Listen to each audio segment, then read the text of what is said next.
ನಮಸ್ಕಾರ ಎಲ್ರಿಗೂ. ಹಿಂದಿನ ವಿಡಿಯೋದಲ್ಲಿ ನೀವು ಬದುಕಿಗೊಂದು ಆಶಾಕಿರಣ ಪುಸ್ತಕದ ಪರಿಚಯ, ಲೇಖಕರ ಮಾತನ್ನು ಕೇಳಿದ್ರಿ, ನೋಡಿದ್ರಿ. ಇವಾಗ ಬನ್ನಿ ಕಂಟೆಂಟ್ ಏನಿದೆ ಅಂತ ನೋಡೋಣ. ಒಂದೊಂದಾಗಿ ಓದ್ತೀನಿ. ಯೋಗದ ಅರ್ಥ ಮತ್ತು ವಿವರಣೆ, ಯೋಗಾಭ್ಯಾಸಕ್ಕೆ ಕೆಲವು ಮುಖ್ಯ ಸಲಹೆಗಳು, ಯೋಗಾಭ್ಯಾಸದ ಮುಖ್ಯ ಗುರಿ, ಮುಂಜಾಗ್ರತೆಯ ಕ್ರಮಗಳು, ಆಹಾರ, ಅಷ್ಟಾಂಗ ಯೋಗದ ಒಂದು ಕಿರು ಪರಿಚಯ, ಯೋಗಾಸನಗಳು, ಕುಳಿತುಕೊಂಡು ಮಾಡುವ ಆಸನಗಳು, ಇತರ ಉಪಯುಕ್ತ ಯೋಗಾಸನಗಳು, ಯೋಗಾಸನ ಅಭ್ಯಾಸದಿಂದ ದೊರೆಯುವ ಒಟ್ಟಾರೆ ಪ್ರಯೋಜನಗಳು, ಮಕ್ಕಳಿಗಾಗಿ ಯೋಗ, ಮಹಿಳೆಯರಿಗಾಗಿ ಯೋಗ, ವಿವಿಧ ವ್ಯಾಧಿಗಳಿಗೆ ಯೋಗ ಚಿಕಿತ್ಸೆ, ಯೋಗ ನೀತಿ ವಾಕ್ಯಗಳು. ಇದಿಷ್ಟನ್ನು ಈ ಕಂಟೆಂಟ್ನಲ್ಲಿ ಮೆನ್ಷನ್ ಮಾಡಿದ್ದಾರೆ.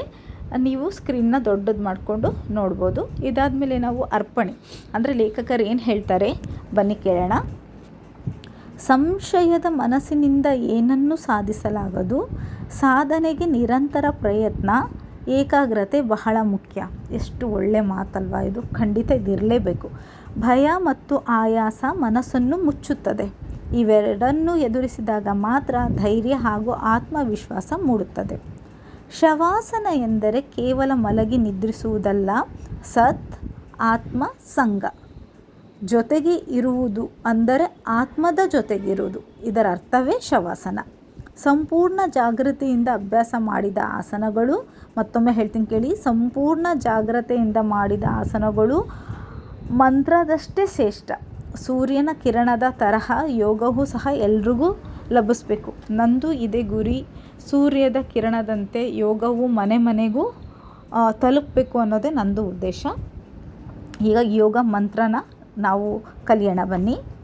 ಯೋಗೇನ ಚಿತ್ತಸ್ಯ ಪದೇನ ವಾಚಂ ಮಲಂ ಶರೀರಸ್ಯ ಚ ವೈದಕೇನ ಯೋಪಾಕರೋತಂ ಪ್ರವರಂ ಮುನೀನಂ ಪತಾಂಜಲಿ ಪಾಂಜಲೀರಾನ ತೋಷ್ಮಿ.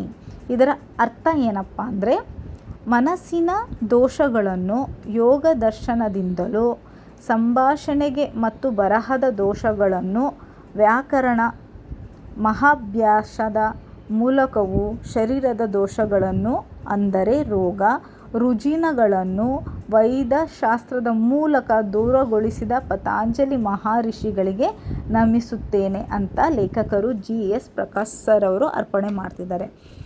ನೋಡಿ, ಪ್ರತಿಯೊಬ್ಬರು ಜೀವನದಲ್ಲೂ ಯೋಗ ತುಂಬಾ ಮುಖ್ಯ. ಇದು ಮನೆಯಲ್ಲಿ ಇವತ್ತೆಲ್ರಿಗೂ ಆರೋಗ್ಯ ಸಮಸ್ಯೆ ಇದೆ. ಹಾಗಾಗಿ ಪ್ರತಿಯೊಬ್ಬರು ಯೋಗದ ಬಗ್ಗೆ ಗಮನ ಕೊಡಬೇಕು. ನೀವು ಸ್ಕ್ರೀನ್ನ ದೊಡ್ಡದು ಮಾಡಿಕೊಂಡು ಓದ್ಕೊಳ್ಳಿ. ನಿಮಗೆ ಸರಳವಾಗಿ ಅರ್ಥ ಆಗುತ್ತೆ. ಇಲ್ಲಾಂದರೆ ಅಮೆಝಾನಲ್ಲಿ ಪುಸ್ತಕ ಇದೆ, ತರಿಸ್ಕೊಂಡು ಓದ್ಕೋಬೋದು. ಮತ್ತು ನನ್ನ ಈ ಥರ ಪುಸ್ತಕ ಸರಣಿಗಳು ಬರ್ತವೆ ಯೋಗದ್ದು. ಖಂಡಿತವಾಗ್ಲೂ ನೋಡಿ, ಲೈಕ್ ಮಾಡಿ, ಶೇರ್ ಮಾಡಿ, ಸಬ್ಸ್ಕ್ರೈಬ್